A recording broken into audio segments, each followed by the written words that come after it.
Showbiz Roundup.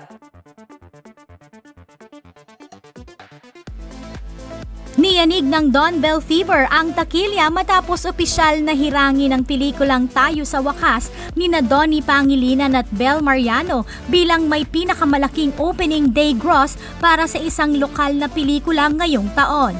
Ayon sa ulat ng Star Cinema, umabot sa 12 milyong piso ang kinita ng pelikula sa unang araw pa lang nito sa mga sinihan sa bansa.